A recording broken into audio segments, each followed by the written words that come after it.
অনেক সময় দামি দামি খাবার দিয়েও কিন্তু পেট ভরে তৃপ্তি সহকারে ভাত খাওয়া যায় না। সাধারণ খাবার দিয়ে যেভাবে তৃপ্তি সহকারে ভাত খাওয়া যায়, কি ঠিক বলছি না?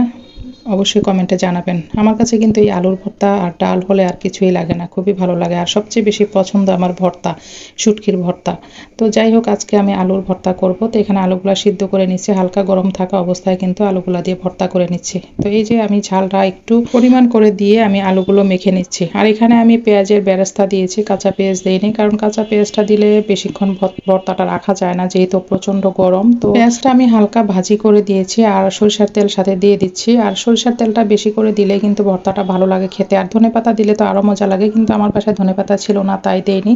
তো এই যে আমার ভর্তাটা কিন্তু প্রায় হয়ে গেছে। আর এটার সাথে কিন্তু আজকে আমি করব ডাল, মুসুরির ডাল রান্না করব, সেটার সাথে কিন্তু আম দিয়ে রান্না করব। তো এই যে দেখেন আমার ভর্তাটা। আর আমি আরেকটু ঝাল দিতাম, কারণ আমি যদি একা খেতাম তাহলে আরেকটু ঝাল দিয়ে বানাতাম। তো যেহেতু সবাই খাবে, তো সেজন্য একটু ঝালটা কম দিয়েছে। তো আর এইদিকে ডালটা বসাই দিছি। এই যে দেখেন, এখানে আমি একটু লবণ আর হলুদ দিয়ে কিন্তু ডালটা আগে সিদ্ধ করে নিছি। তারপরে হচ্ছে আমি একটু ডাল ঘুটনি দিয়ে আমি ব্লেন্ড করে নিব। আর সেই সাথে এখানে টমেটো দিয়েছি এবং কাঁচা আম কিছু দিয়ে দিছি। তো এইভাবে রান্না করলে কিন্তু আসলে ডালটা দিয়ে খেতে খুবই মজা লাগে। তো আমি এই যে ডালটা বাগার দিয়ে দিচ্ছি। এখানে পেঁয়াজ দিয়েছি, পেঁয়াজের মধ্যে আপনারা চাইলে রসুনও দিতে পারেন। আমি রসুন দিয়েও দিই, আবার বাটা রসুনও দিই, আস্তা রসুনও কেটে দিই, যখন যেটা থাকে আর কি হাতের কাছে সেটাই দিই। তো এখানে এই যে পেঁয়াজটা আমি একটু হালকা লালচে করে আমি কিন্তু বাগারটা দিয়ে দিব। আর ডালের প্রধান হচ্ছে মজা বা টেস্ট বলেন, যেটাই বলেন, হয় কিন্তু এই বাগারের উপরেই ডালটা মজা লাগে আর কি। তো এই যে আমি ডালটা বাগার দিয়ে দিলাম আর একটু নেড়ে দিব। তারপরে একটা বলক উঠলেই কিন্তু আমি ডালটা রেডি হয়ে যাবে, ডালটা নামাই নিব।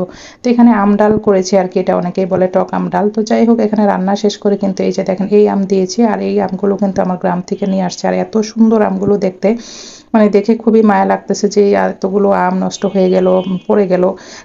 তো যাই হোক, এখানে কিছু আচারের জন্য রাখছিলাম, ভাবলাম যে আচার দিব, কিন্তু আচার দেওয়া যাবে না, কারণ এগুলো একটু নরম বা পেকে যাওয়ার মতো অবস্থা হয়ে গেছে। তো যাই হোক, এগুলা কেটে ফ্রিজে রেখে দিছি। আর কিছু জুস করে খেয়েছি। আর এইদিকে দেখেন আমার ফুকুমনি কি করতেছে, ঘুমায় আছে।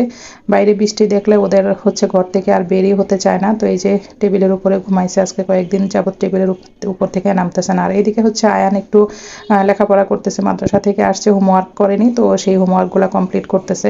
আর এই যে আয়নের জন্য আজকে খাতা নিয়ে আসছে, ওর গণিত খাতাটা শেষ হয়ে গেছিল, তো এই যে গণিত খাতাটা ওর বাবা নিয়ে আসলো। আর ওর জন্য হচ্ছে একটা জ্যামিতি বক্স আনছে। ও মাদ্রাসায় যে বাচ্চার কাছে যেটা দেখে সেটার জন্যই বায়না করে। তো এরকম একটা জ্যামিতি বক্স এক বাচ্চার কাছে দেখছে, তো এসে বলতেছে ওর জন্য এরকম একটা জ্যামিতি বক্স কিনে দিতে হবে। তো আর কি করা, যেহেতু বাচ্চার আবদার, তো ও সাথে ওর বাবাকে নিয়ে গেছে দোকানে, গিয়ে ওই চয়েস করে এই জ্যামিতি বক্সটা কিনে নিয়ে আসছে। খুবই সুন্দর এটার সিস্টেমটা, কিন্তু আমাদের সময় কিন্তু এত সুন্দর সুন্দর জ্যামিতি বক্স বা এরকম কলমের বক্স কিন্তু ছিল না। তো এই যে দেখেন, এটার মধ্যে ক্যালকুলেটর সেট করা আছে, খুবই সুন্দর, আমার কাছে অনেক ভালো লাগছে। তো এটা দেখেই ও বিশেষ করে চয়েস করছে আর কি। তো এটা দিয়ে ও মাদ্রাসায় চলে গেছে, বলতেছে তুমি এটা বাসায় রাখো, আমি মাদ্রাসা থেকে এসে তারপরে আমি এটা দেখবো।